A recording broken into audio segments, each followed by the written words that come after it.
যদি তুমি mock test দিতে ভয় পাও তাহলে আমার কথা লিখে নাও এখন থেকে, 2026 সালেও কিন্তু তোমার সিলেকশন হবে না, কারণ আমি যতদিন মক টেস্ট দিতে ভয় পেয়েছি আমারও কিন্তু সিলেকশন হয়নি। তুমি পড়াশোনা করছো মানে তুমি সাধনা করছো, নিজের প্রতি নিজের সৎ থেকে মক টেস্ট অ্যাটেম্প্ট করা, এটা কিন্তু মেন। হ্যালো এভরিওয়ান, আমি প্রিয়দর্শিনী চ্যাটার্জি, আরজিকর মেডিকেল কলেজে 3rd year MBBS student, and welcome back to my channel. আজকের ভিডিওটা আমি যখন বানাচ্ছি জুলাই মাসের প্রায় শেষের দিক, তোমরা যখন দেখবে, এবং অনেকগুলো দিন কেটে গেছে তোমাদের নিট 2025-এর পরীক্ষা হওয়ার পরে, দেখতে দেখতে কিন্তু নিট 2026-এর যারা তোমরা পরীক্ষা দেবে সেটার মাত্র 9 মাস বাকি রয়েছে। অর্থাৎ যখন আমি বলা শুরু করেছিলাম এটা নিয়ে 12 মাস 11 মাস থেকে দেখতে দেখতে আজকে যখন 9 মাসে এসে দাঁড়িয়েছে, এটা কিন্তু 5 মাস 6 মাস হতে আর বেশি দেরি নেই। তারপরে মনে করে দেখো 2025 সালে পরীক্ষার আগে কি হয়েছিল, অর্থাৎ আবার যখন সেই 3 মাস 2 মাস 1 মাস আসবে, সেই টেনশনের জায়গাটায় যদি আমি যেতে না চাই, আমার কাজ এখন থেকে ঠিক করে পড়াশোনা করা। হতেই পারে পরীক্ষা হয়ে গেছে, তোমাদের রেজাল্টের অপেক্ষায় ছিলে, কেউ কেউ হয়তো ভাবছিলে যে কাউন্সিলিং হলে চান্স হয়ে যাবে, এখনো কাউন্সিলিং কমপ্লিট হয়নি, কিন্তু যারা বর্ডার লাইন স্টুডেন্ট আছো হয়তো চান্স মনে হচ্ছে কম, কোথাও একটা মনে হচ্ছে যে চান্স হবে না, এবং যারা কোনো কারণে এতদিন প্রিপারেশন শুরু করতে পারোনি, একটু হলেও ডাইভার্ট হয়ে গিয়েছিলে, তোমাদের সবার এখন থেকে ইমিডিয়েট, একদিনও আমি আগস্ট মাসের 1 তারিখের জন্য অপেক্ষা করব না। আমি যেই মুহূর্ত থেকে ভিডিওটা দেখছি, আশা করি যা বলবো তোমরা একটু হলেও বুঝতে পারবে, একটু হলেও মনে জোর পাবে, এবং তোমাদের একটা ঠিকঠাক পথ দেখাতে পারবো যে এখন থেকে ঠিকঠাক করে পড়লে কি করে সিলেকশন তো অবশ্যই সম্ভব, খুব ভালো র্যাঙ্ক নিয়ে সম্ভব। বাট এই সময়টাকে যদি আমরা সিরিয়াসলি না নিই, ওই 4-5 মাস পরে যেরকম নিটের কোয়েশ্চেন আসছে খুব কিন্তু টাফ হয়ে যাবে, সেটার জন্য একটা খুব ভালো বেস লাগবে। যদি সেই বেসটা না থাকে, শুধু ওই শেষের 3 মাস 4 মাস পরে তখন যে স্ট্র্যাটেজি ভিডিও আসবে সেগুলো কিন্তু কাজ করবে না।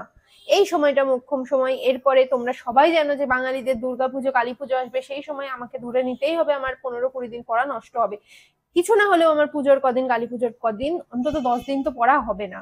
বাড়িতে বসে থাকলেও ওই সময় তো পড়া হয় না। আমি বহু বছর ধরে চেষ্টা করেছি, কোনোদিনও পারিনি, এবং যদি খুব ডেডিকেশনের সাথে কেউ না পড়াশোনা করে তাহলে কিন্তু ওটা হয় না, আর হওয়ার কোনো দরকারও নেই যদি আমরা বাকি দিন ঠিক করে পড়ে রাখি।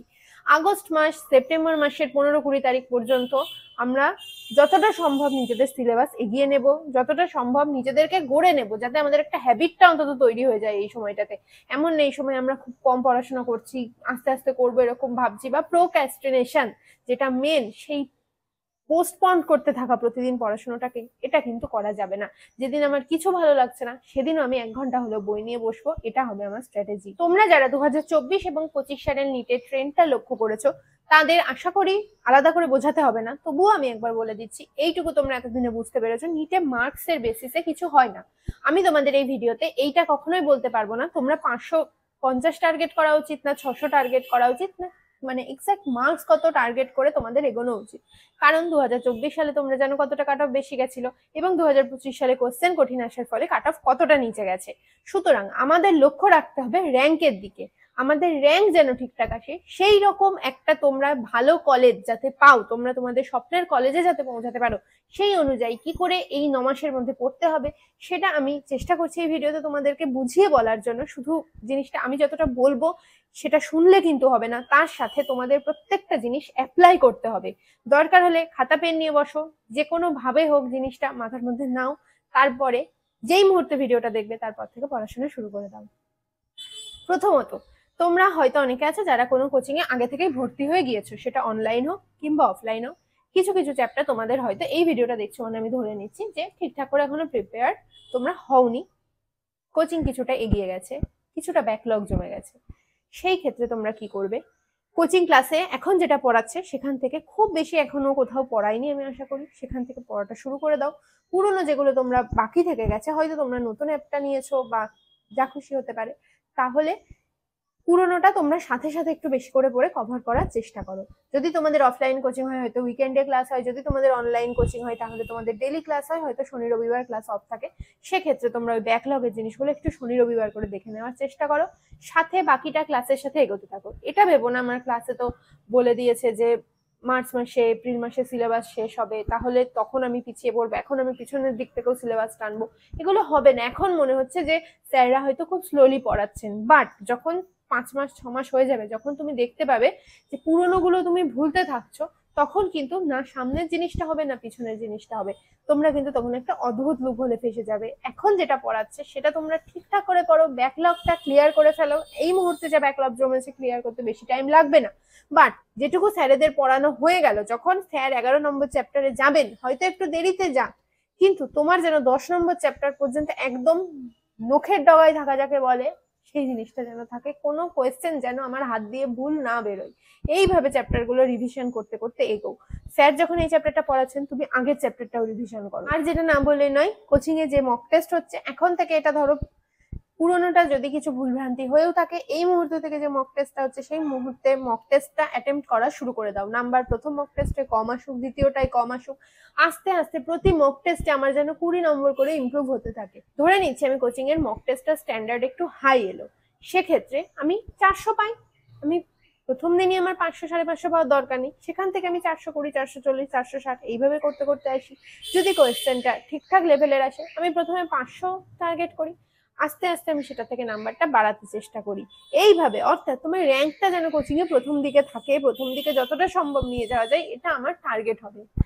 দ্বিতীয়ত, কেউ হয়তো আছো যারা এতদিন কোনো কোচিং এ ভর্তি হওনি, কাউন্সিলিং এর জন্য অপেক্ষা করছিলে বা রেজাল্টের জন্য অপেক্ষা করছিলে, তারা এই মুহূর্তে, আমি জানি না তোমাদের এখন নতুন কোনো ব্যাচ শুরু হবে কিনা কোথাও, সেটা যদি তোমরা ভর্তি হও যেখানে নতুন করে ক্লাস শুরু হবে, সেটা নিশ্চিন্তে নিতে পারো এবং সেই ক্লাসে যা পড়াবে সেইটার সাথে সাথে জাস্ট পড়তে থাকো। কোনো নিজের ব্রেন এক্সট্রা করে লাগাবে না, ওখান থেকে যে মেটেরিয়াল দিচ্ছে পুরোটা কমপ্লিট করো। যে কোনো কোচিং এর A to Z মেটেরিয়াল যদি কেউ ঠিকঠাক ভাবে ফলো করে, সেটাকে ডাউট না করে, আমাদের দোষী, আমরা ডাউট করি, আমরা ভাবি এটাও করবো ওটাও করবো ওটাও করবো, শেষে কোনোটাই গিয়ে হয় না। এইটা না করে যতটুকু দিচ্ছে সেইটুকু ভালো করে করো, দেখো যথেষ্ট ভালো পড়াশোনা হবে। আর থার্ড যেটা আমি ফলো করেছিলাম আমার লাস্ট ড্রপে, যে বছর আমার সিলেকশন হয়েছিল, সেই সময়তে কারণ মনে হচ্ছে যে আমি তো একটু পড়ে রেখেছিলাম, কিছু চ্যাপ্টার আমার খুব স্ট্রং আছে, কিছু চ্যাপ্টার আমার উইক আছে, আমি ঠিকঠাক ভাবে একটা ব্যাচের সাথে পড়ছি না, মানে আমি ফিজিক্স এক জায়গায় করছি, কেমিস্ট্রি হয়তো অন্য কোনো কোচিং এ করছি, বায়োলজি হয়তো ইউটিউব দেখে করছি, এইভাবে আমার জিনিসটা যদি একটু খিচুড়ি টাইপের, আমার নিজের যেহেতু ছিল, কারোর যদি এরকম থেকে থাকে, মনে হচ্ছে একটা ব্যাচের সাথে পেস রেখে পড়তে প্রবলেম হচ্ছে, অথবা ব্যাচ অনেকটা এগিয়ে গেছে, আমি তাদের এই মুহূর্তে ধরতে পারছি না, যে কোনো রিজন হতে পারে, তোমরা একটা খুব ভালো কাজ করতে পারো, সেটা হচ্ছে যে কোনো একটা টেস্ট সিরিজ কিনে নাও, সেই টেস্ট সিরিজটা শিডিউল অনুযায়ী তোমরা পড়ো। হতেই পারে সেই টেস্ট সিরিজেও হয়তো তোমরা দেখলে যে 2টো টেস্ট হয়ে গেছে, সেক্ষেত্রে কি করতে পারো, টেস্ট সিরিজের 3 নম্বর 4 নম্বর যে টেস্ট থেকে শুরু হচ্ছে সেখান থেকে দাও, ওই দুটো আস্তে আস্তে ওই ব্যাকলগের মতন শনি রবিবার করে পড়ে যেভাবে হোক, অথবা ওটা শেষের জন্য রেখে দাও। এখন থেকে যে টেস্ট সিরিজ গুলো হচ্ছে, ওগুলো ডিসেম্বর জানুয়ারিতে সিলেবাস শেষ হয়ে যাবে, তারপরে পড়ে নিও।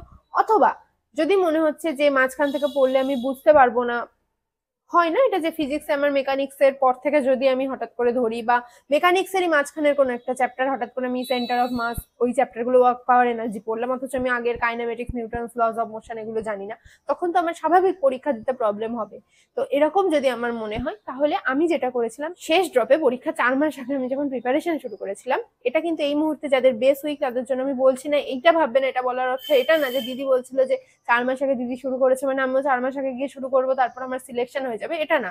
আমার কিন্তু তার আগের ড্রপে ঠিকঠাক নাম্বার ছিল, আমার একটু ডিসিশন নিতে প্রবলেম হয়েছিল বলে আমি প্রিপারেশন লেটে শুরু করেছিলাম, এবং সেই 4 মাস আমার কাল ঘাম ছুটে গেছে, অনেক অনেক অনেক বেশি পরিশ্রম করতে হচ্ছে। কেন আমি সেই পরিশ্রম করবো, আমার কাছে যখন টাইম আছে।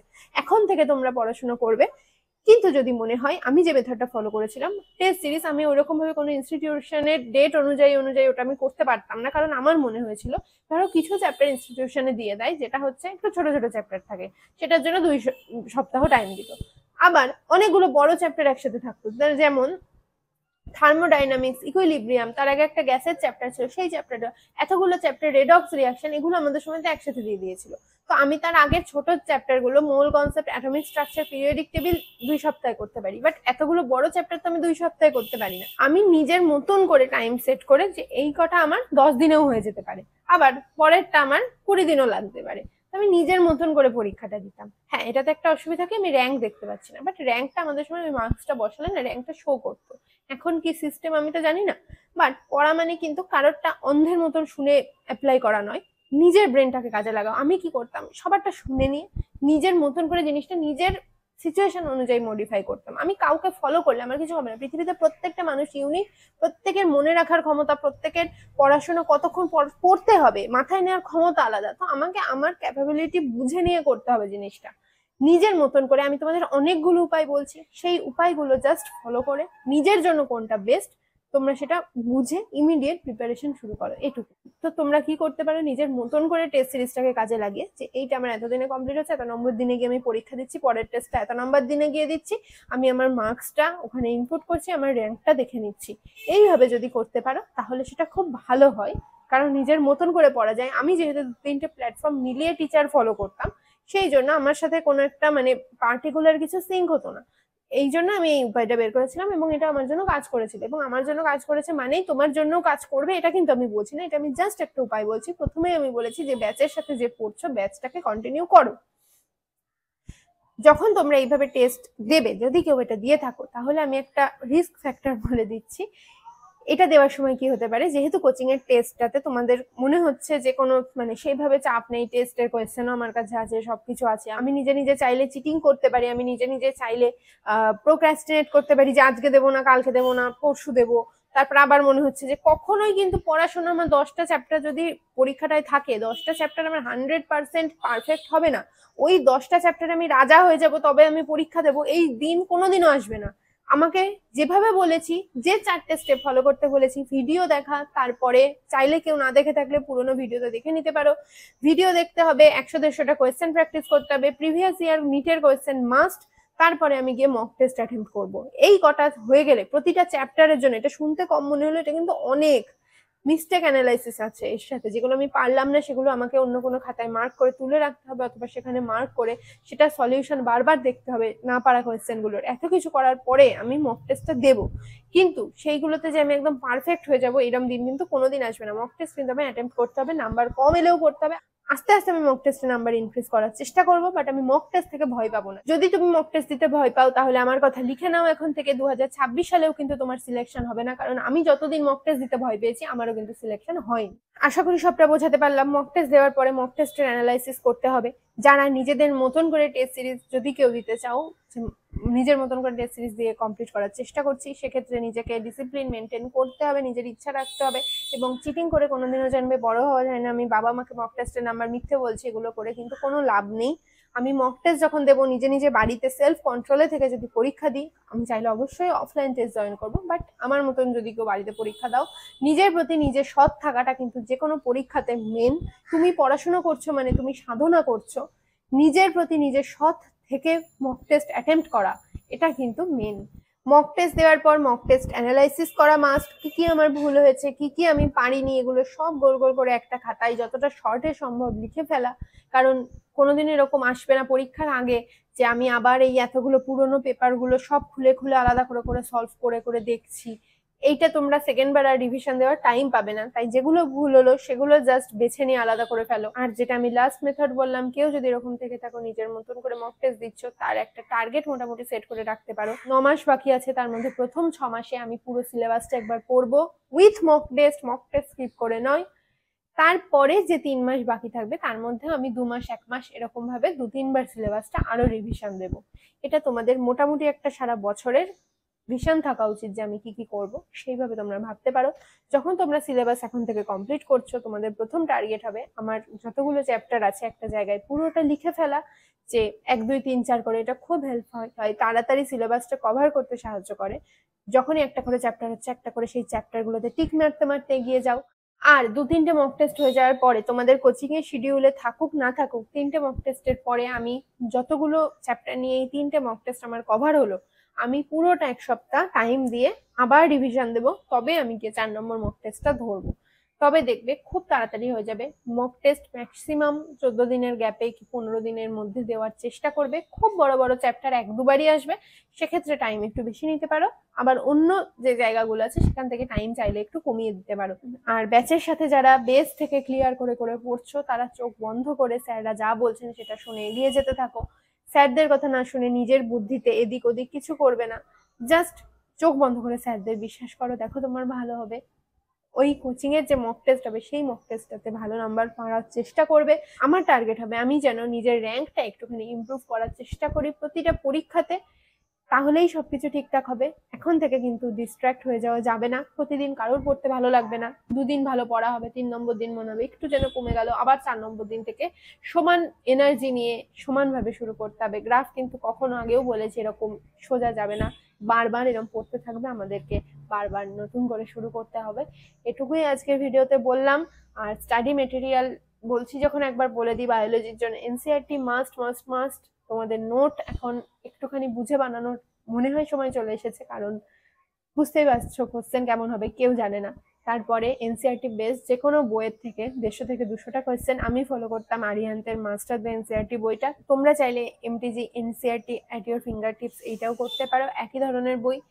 তারপরে ফিজিক্সও তাই, স্যারের note, question, previous year question, mock test. কেমিস্ট্রির ক্ষেত্রে ফিজিক্যাল কেমিস্ট্রি পুরোপুরি ফিজিক্সের মতো, অর্গানিক আর ইনঅর্গানিক কেমিস্ট্রি পুরোপুরি বায়োলজির মতো। অর্গানিক ইনঅর্গানিক কেমিস্ট্রিতে স্টেটমেন্ট বেসড কোশ্চেন সলভ করার জন্য কিন্তু এনসিইআরটি আমাদের একটু হলেও পড়তে হবে। খুব ধীরে ধীরে আমি এনসিইআরটি পড়ার সময় পড়বো না, তাহলে কোনোদিন শেষ হবে না। একদম র্যাপিড চোখ বুলিয়ে বুলিয়ে পড়ে এগিয়ে যেতে থাকবো। কেমিস্ট্রির ক্ষেত্রে এনসিইআরটি এক্সাম্পলার, আর পারলে এই সময়তে দাঁড়িয়ে ফিজিক্সের জন্য এনসিইআরটি এক্সাম্পলার বলে যে বইটা হয়, সেখানে খুব কম সংখ্যক এমসিকিউ থাকে কিন্তু খুব হাই লেভেলের এমসিকিউ থাকে, যেগুলো অ্যাকচুয়ালি স্ট্যান্ডার্ড কোশ্চেন, কঠিন কোশ্চেন না। সেগুলো কিন্তু নিটের কোশ্চেন যখন অন্যরকম হবে, নিটে রিপিট হওয়ার চান্স থাকবে। তাই জন্য কেমিস্ট্রি সবসময় ওই বইটা থেকে অনেক কোয়েশ্চেন এসেছে, প্রতি বছরেই এসেছে, এখনো আসবে, ভবিষ্যতেও আসবে। তো ওই বইটা পারলে আমরা সলভ করার চেষ্টা করব। নিট ক্র্যাক করার একটাই মন্ত্র, সেটা হচ্ছে প্রচুর কোয়েশ্চেন সলভ করতে হবে আর মক টেস্ট দিতে হবে। এই 9 মাস কোয়েশ্চেন থেকে আমি দূরে সরে যাব না, ভয় পাবো না কোয়েশ্চেন সলভকে, এটুকুই মেন। খুব ভালো করে পড়তে থাকো। তোমাদের কোনো অসুবিধা হলে আমাকে জিজ্ঞেস করো, কমেন্ট করে জানিও, আমাকে ইনস্টাগ্রামে মেসেজ করতে পারো। আর সারা বছর পড়ার সময় অনেক লেথার্জি আসবে, আমাদের মনে হবে আমাদের আর ভালো লাগছে না, কিন্তু আমাদের করে যেতে হবে। কনসিস্টেন্সি ইজ দ্য কি, এটা মনে রাখতে হবে। এখন এই মুহূর্তে যারা পড়বে তারাই কিন্তু পরের বছর খুব ভালো র্যাঙ্ক করে বেরোবে। এই সময় ফাঁকি মারলে কিন্তু সবটা নষ্ট হয়ে যাবে। এই ভিডিওটা এখানে শেষ করছি, টাটা, দেখা হচ্ছে পরের ভিডিওতে।